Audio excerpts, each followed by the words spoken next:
शुरू करें। सारे खुलासे करने हैं, बहुत सारी चीजें आपको बतानी है, क्योंकि इस लोकसभा चुनाव से हमारे रतलाम का भविष्य टिका हुआ है और हम रतलाम जिले में किस तरह से सुख शांति चाहते हैं। कोई किसी को परेशान नहीं करे, धमकाना नहीं हो, डाकू राज नहीं हो। उसके लिए आज मैं आपके सामने बहुत सारे सबूत भी रखने जा रहा हूं। मैं आपको वीडियो भी दिखाऊंगा, फोटो भी दिखाऊंगा, जिसको देखकर आपको यह विश्वास हो जाएगा कि बीजेपी ने जिसको खड़ा करा है, क्या वो रतलाम के लिए सही है या नहीं।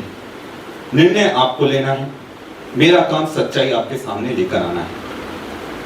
सबसे पहले तो मैं आपको बता दूं, कल मैं जोबट खट्टाली गांव में एक 10 साल की आदिवासी बच्ची के साथ बलात्कार हो गया, सामूहिक बलात्कार हुआ। इसको दबाने की पूरा प्रयास करा गया, प्रशासन द्वारा भी और मंत्री जी द्वारा भी, नागर सिंह जी द्वारा भी। शुरू में बात समझ नहीं आई, पर जब हमें पता लगा कि इस तरह का कोई एक घटना हुई है, तब हमने एसपी से बात करी, उन पर दबाव बनाया कि आपको कोई भी आरोपी छूटना नहीं चाहिए। तब जाकर ये हुआ कि ठीक है, आरोपियों को पकड़ा जाए। और फिर पता लगता है कि उनमें से एक आरोपी नागर सिंह जी की साली जो हैं उनके परिवार से है, मतलब ये नागर सिंह जी के परिवार से वो व्यक्ति। और दुख की बात यह है कि हम जब वहां गए, हमने उनकी दादी जी से बात करी,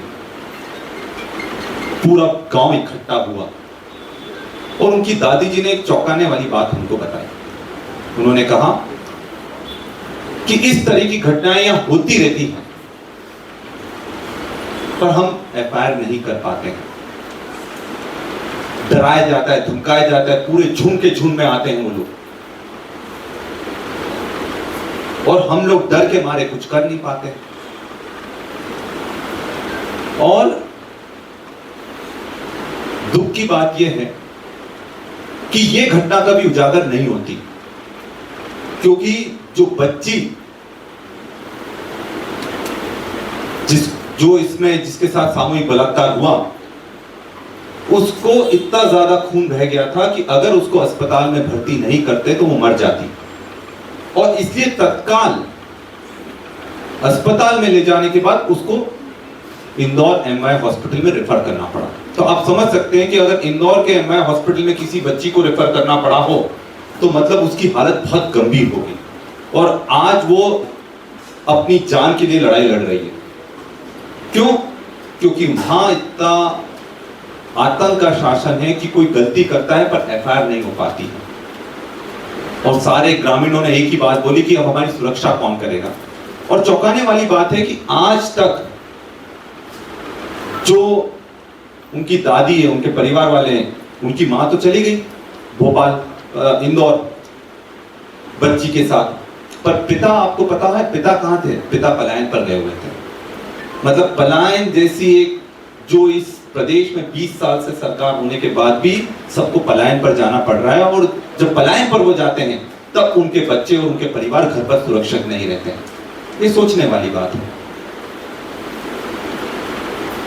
और हमने उनको विश्वास दिलाया कि हम आपके साथ हैं और न्याय दिलाएंगे, निश्चित तौर पर न्याय दिलाएंगे। पर अब सवाल ये उठता है कि अगर नागर सिंह चौहान जी दोषियों को बचा रहे हैं तो फिर उनके घर क्यों नहीं तोड़वा रहे? हम बुलडोजर प्रथा के साथ नहीं है, हम इसके विरोध करते हैं, पर अब दो पैमाने कैसे हो सकते हैं एक ही पार्टी के? अगर वो संस्कारी अपने आप को बोलते हैं तो उन पर कार्रवाई करवाएं, उनकी फांसी के लिए मांग करें। पर उनको भी मालूम है जिस तरह आज तक अलीराजपुर में होता आया है केस होता है, सब कुछ होता है, फिर गवाहों पर दबाव बनाया जाता है, उनको गवाहों को पलटाया जाता है और उसके बाद बरी हो जाते हैं। इसी तरह से नागर सिंह चौहान जी पर भी बहुत सारे केसेस थे। आप पूछेगा कि नागर सिंह चौहान जी कितनी बार जेल गए।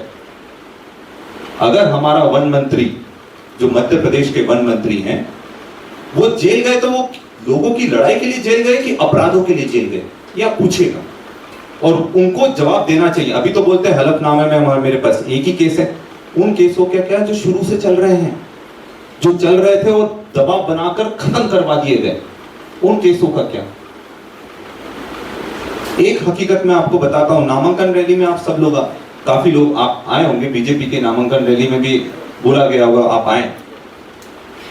पूरे दिन से वहां बैरिकेडिंग करी गई थी, पूरे झाबुआ विधानसभा में, शहर में, और पूरे दिन से व्यापारियों को जबरदस्त परेशान करा गया। उनको काम नहीं करने दिया और जो खरीदारी करने आया था उनको भी खरीदारी करने नहीं दी गई, इसलिए ये बोलकर कि यहां से रैली निकलेगी, मुख्यमंत्री जी आएंगे और वो सबसे मिलेंगे। पर क्या कारण है कि मुख्यमंत्री आए पर रैली तब भी नहीं निकाली? क्योंकि उनको उनके लोगों पर भरोसा नहीं था कि कब मार्केट को लूट लेते वो लोग। और मैं ये बड़ी बातें नहीं कर रहा हूं, ये अलीराजपुर की आज की वास्तविक स्थिति बता रहा हूं। 2-3 वीडियो में मैं आपको बताऊंगा, उसमें आपको समझ में आ जाएगा कि मैं किस चीज की बात कर रहा हूं। और ये विकास की बात करते हैं, शिक्षा की बात करते हैं। आपको मालूम है नागर सिंह चौहान जी के जो गांव है उसका नाम है डोबला झीरी। डोबला झीरी में हाई स्कूल का पासिंग रेट कितना है आपको पता है? अभी 2 दिन पहले रिजल्ट आया, सिर्फ 12%।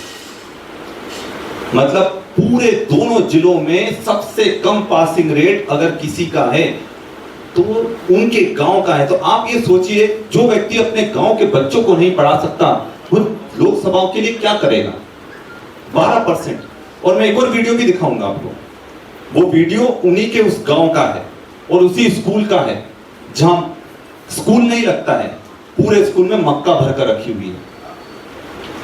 और वो इतने ज्यादा शराब का व्यापार और शराब माफिया वहां है, वहां स्कूल में पढ़ाई नहीं होती है, शराब की पेटियां रखी जाती है।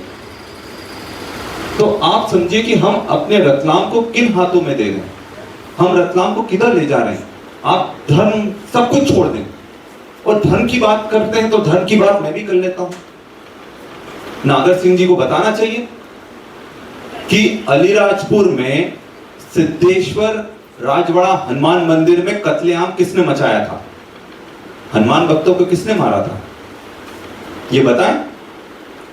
1999 13 सितंबर गणेश चतुर्थी के दिन ये घटना हुई थी। और आप अलीराजपुर में पूछ लीजिएगा किसने मारा था। क्या वो नागर सिंह जी के परिवार के लोग नहीं थे? तो अगर आप अपने आप को हिंदू करते तो हनुमान मंदिर में फिर कत्लेआम कैसे मचा सकते हैं? और ये चीज उनको स्पष्ट करना चाहिए, इस पर जवाब देना चाहिए कि कौन लोग थे, या तो जवाब दीजिए।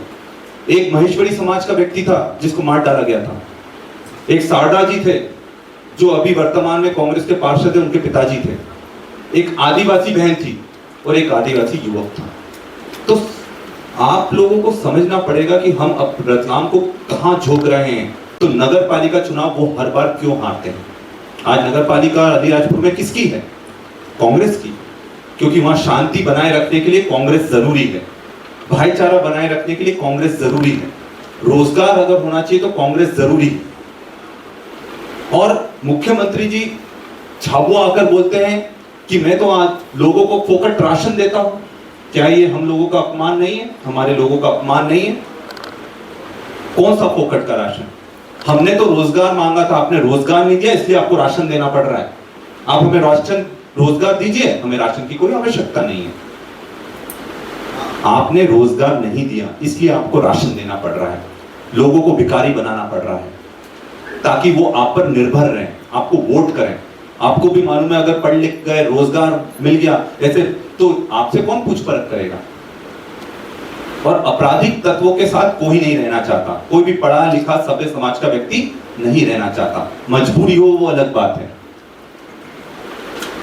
और उन्होंने जब वो फोकट का राशन बोला तो हमारे सबके मन में एक जबरदस्त चुभन हुई थी कि हम वो लोग नहीं हैं कि कुछ चीज खैरात में लेते हैं। स्वाभिमानी लोग हैं, गरीब लोग हैं इसलिए वो ले रहे हैं राशन, क्योंकि आपने उनके लिए गरीबी मिटाने के लिए कुछ नहीं करा। या तो आप गरीबी मिटा देते या रोजगार दे देते, तो आपको राशन देने की कभी जरूरत ही नहीं पड़ती। पर ऐसा आपने नहीं करा और 20 साल से आपकी सरकार है। कई लोग वहां झरने के लिए भी गए होंगे। आप पूछिए कि कट्ठीवाड़ा के जंगल अंदर से पूरे खत्म किसने कर दिए, काट काट कर।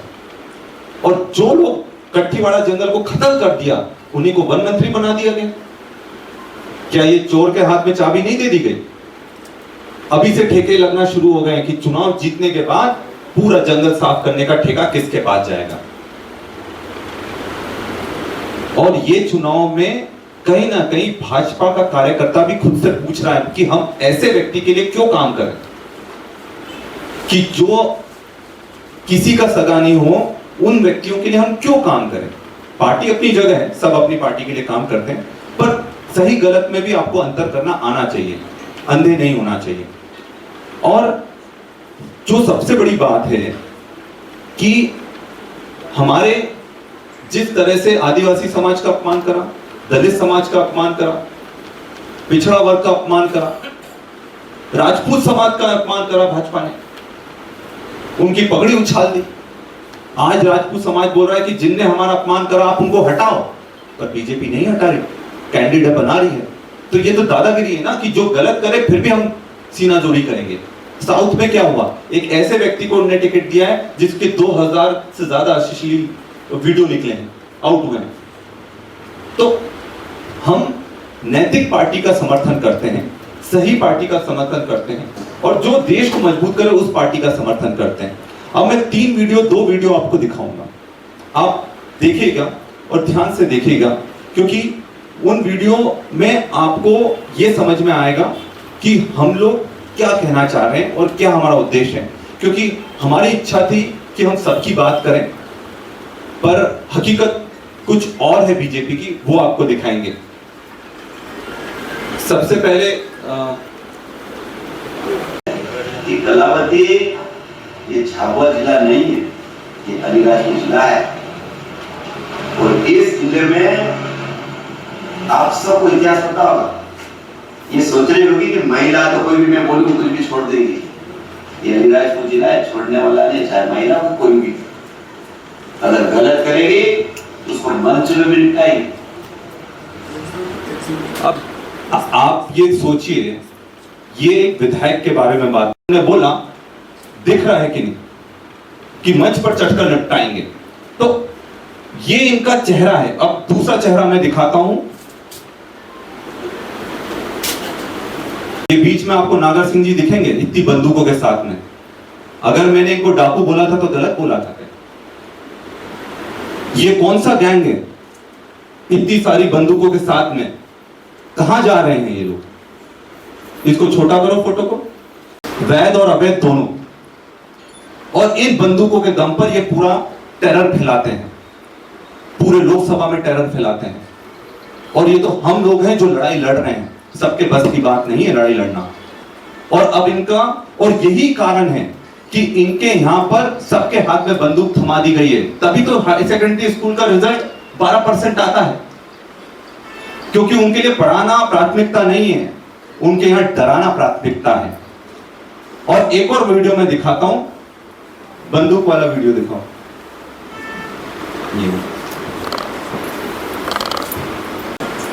ये शासकीय स्कूल डोबलाझिरी, क्या है? शासकीय स्कूल डोबलाझिरी, और रिजल्ट कितना है? 12%। ये सारे स्कूलों का रिजल्ट है।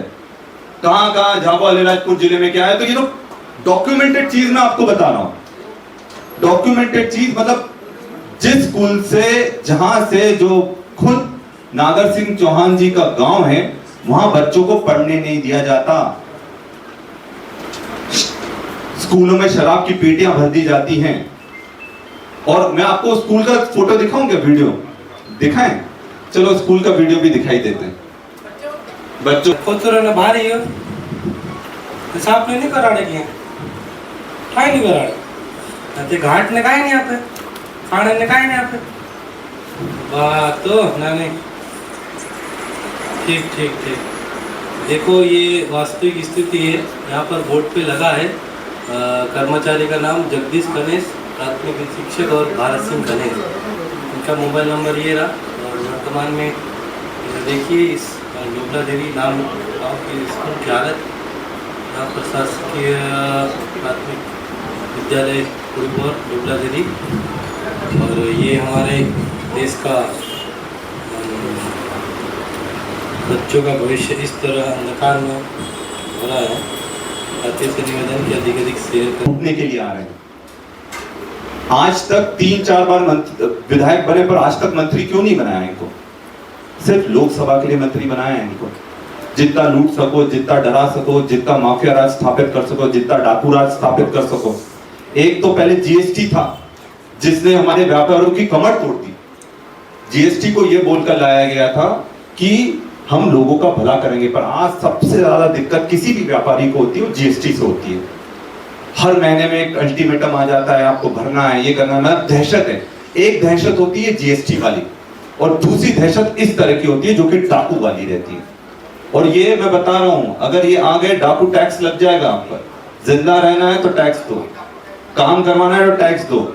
वहां पर जितनी जमीनें सब इनने हड़प कर रखी, सारी जमीनें।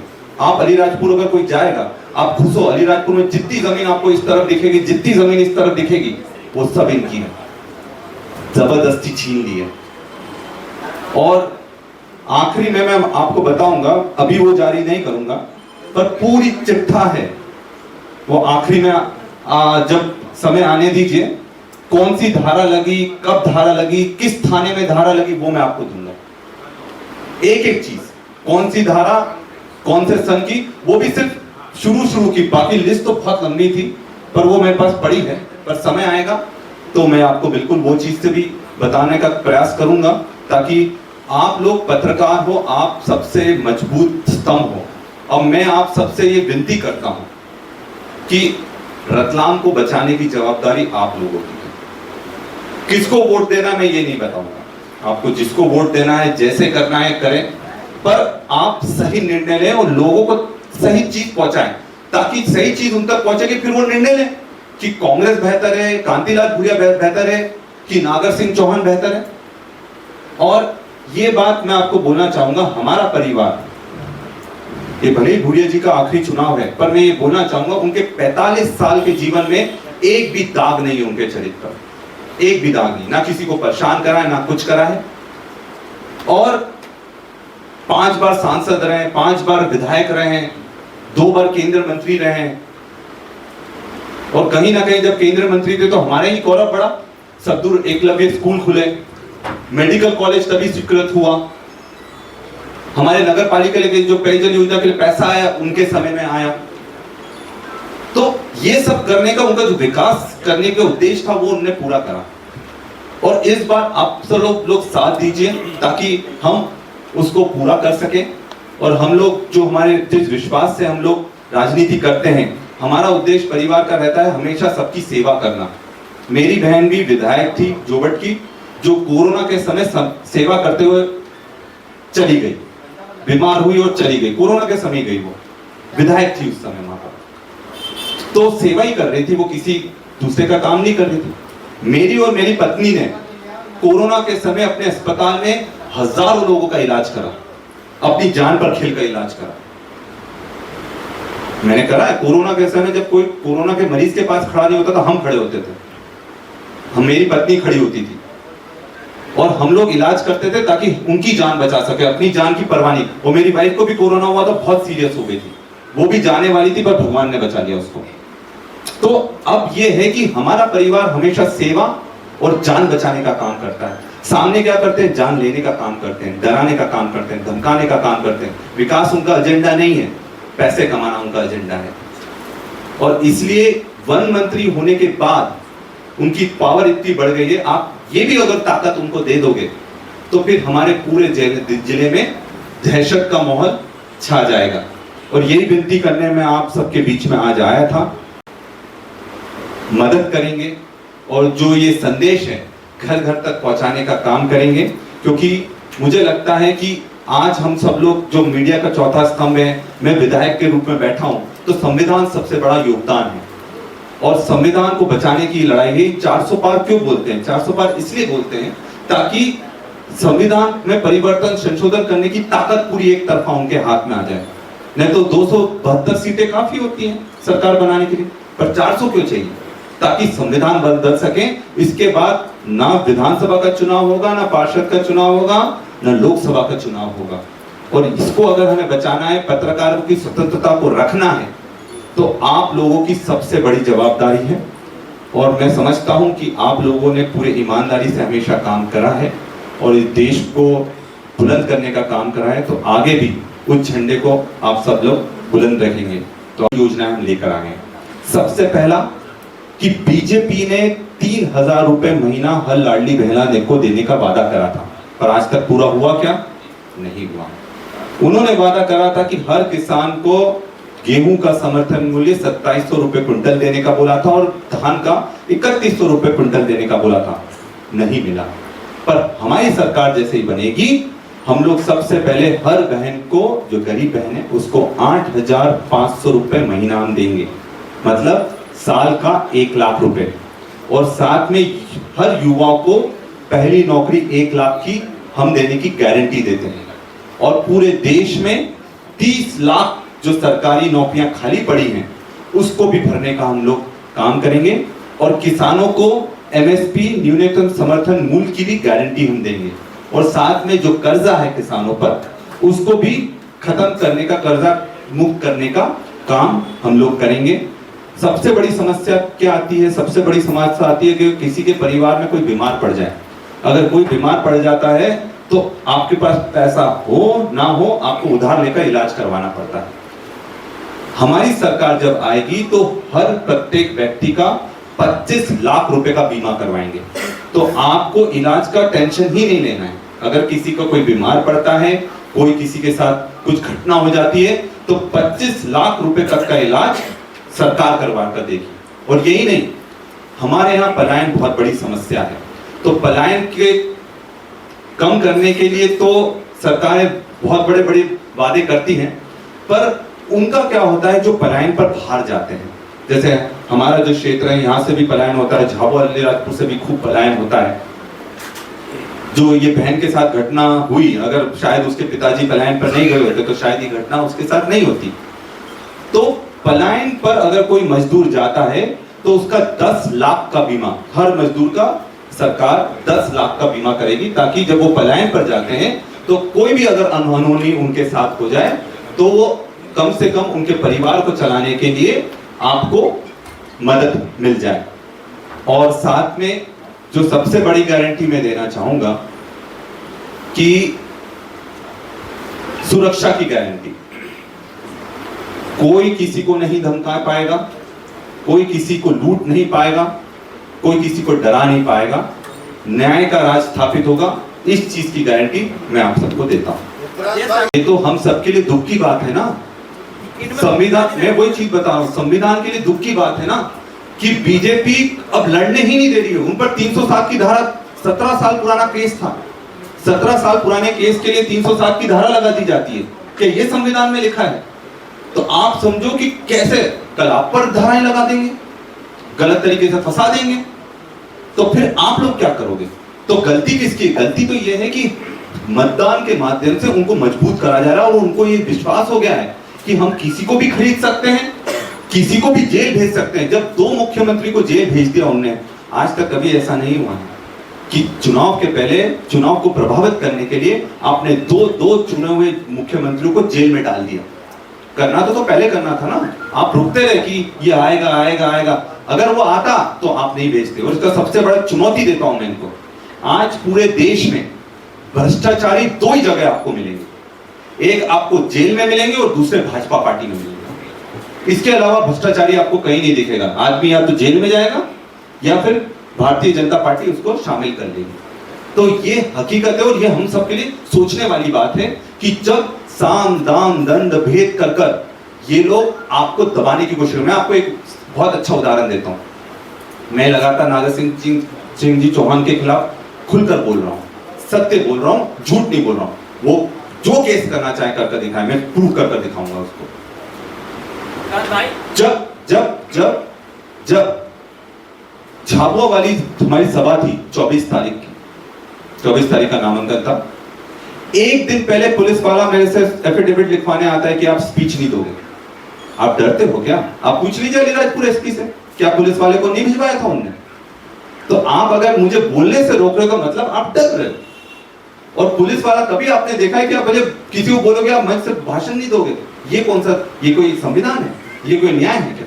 तो ये डराएंगे, पर हम डरने वाले नहीं है। और ये बात सही है कि लोग बिकेंगे, पर मेरा ये कहना है जो आज बिकेगा वो कल फिर बिकेगा। तो भरोसा आप कैसे करोगे उस पर? आज बीजेपी ने उनको खरीदा है, कल कोई और खरीद लेगा। और हम तो देखो, कोई जाए, पर हम लोग जो हमारी लड़ाई है, जो हमारी जवाबदारी है, उसको पूरी ईमानदारी से हम पूरा करेंगे।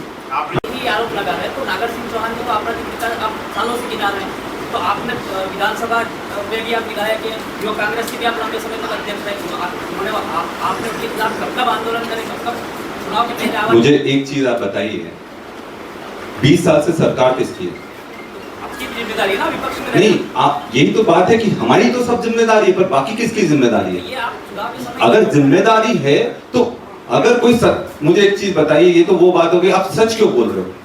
आप अभी सच क्यों बोल रहे हो? तो भैया सच नहीं बोले क्या? भैया सच पहले बोले, बाद में बोले, बोलने की ताकत तो है हमें, बोलने की क्षमता तो रख रहे। इसमें तो सबको सहयोग करना चाहिए कि सच दबा हुआ था उसको बाहर निकालने का काम मैंने करा। बोलो आप, हमारा कहना ये है कि आप प्रेस कॉन्फ्रेंस के अलावा प्राइवेट कंप्लेंट शूट कर रहे हैं क्या? आप देखिए, सब होगा, सब होगा, आप देखते जाइए। जो इन्होंने गलत तरीके से साम्राज्य अन्याय की बुनियाद पर, पापों की बुनियाद पर खड़ा करा, उसको ध्वस्त करने का काम पूरी ताकत से हम लोग करेंगे। इस देश में 55 साल से कांग्रेस की सरकार थी, कभी किसी का सोना लूटा गया, कभी किसी का मंगलसूत्र लूटा गया? और कांग्रेस पार्टी तो वो पार्टी है जहां सोनिया गांधी जी ने अपना मंगलसूत्र देश पर निछावर कर दिया। ये वो पार्टी है, ये वो पार्टी है जहां देश को बचाने के लिए इंदिरा जी ने अपने मंगलसूत्र, अपने गहने गिरवी रख दिए। ये वो पार्टी है। और ये जो डराने की कोशिश कर रहे हैं, मंगलसूत्र ये करने की कोशिश कर रहे हैं, ये सिर्फ और सिर्फ धोखा देने की कोशिश कर रहे हैं और जनता को धोखा देने की कोशिश कर रहे हैं। इंदिरा जी से एक सवाल है, इंदिरा जी परवानी है? नहीं, बिल्कुल जानकारी मिली है ये, और ये जो खेल कर रहे हैं वो सबको ध्यान है। अभी 307 का मुकदमा, ईडी का दबाव और इस तरह के जो प्रयास करके पार्टियां बदलवाने का काम कर रहे हैं, उम्मीदवारों को दबाव डालकर नामांकन उठाने का काम कर रहे हैं, ये सब लोग देख रहे हैं।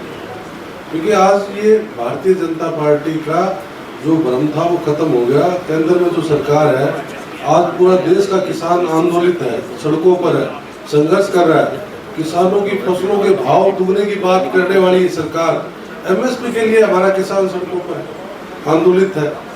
तो ये सिर्फ दबाव की राजनीति कर रहे हैं। जिस प्रकार से पूरे देश में लोकतंत्र को खत्म करने का काम कर रहे हैं, जिस प्रकार से संविधान को खत्म करने की बात कर रहे हैं, पूरा देश इस बात को समझ चुका है। और ये इस बात का खुद प्रधानमंत्री ने मंच पर आकर ये बयान दिया है कि हम संविधान में बदलाव नहीं करेंगे। इनके नेता कह रहे हैं संविधान में हम बदलाव करेंगे, और प्रधानमंत्री आकर सफाई दे रहा है। तो कहीं न कहीं इनके दिमाग में कोई ना कोई बात है जिसको पूरा देश समझ चुका है। और वर्तमान में जिस तरीके से मुख्यमंत्रियों को उठाकर बिना एविडेंस के इन्होंने अंदर डाला, वो भी देख रहे हैं। तो आज बदलाव की स्थिति है, और इस बात को लेके ये घबरा भी रहे हैं।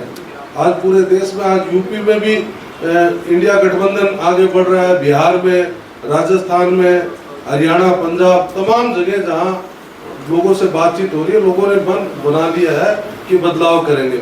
और जिस प्रकार से आज जो घटनाएं घटी, 10 साल की बच्ची के साथ बलात्कार हुआ, पिछले दिनों एक आदिवासी पर पेशाब करने का जो घटना घटी, और एक आदिवासी को जीप से उठाकर घसीटने का काम किया, और 5 बच्चियां, आपको ध्यान होगा कि बलात्कार करके उनको दफना दिया गया। जब हम सब लोग उस इशू को उठाया, तब जाकर उस पर कार्रवाई हुई।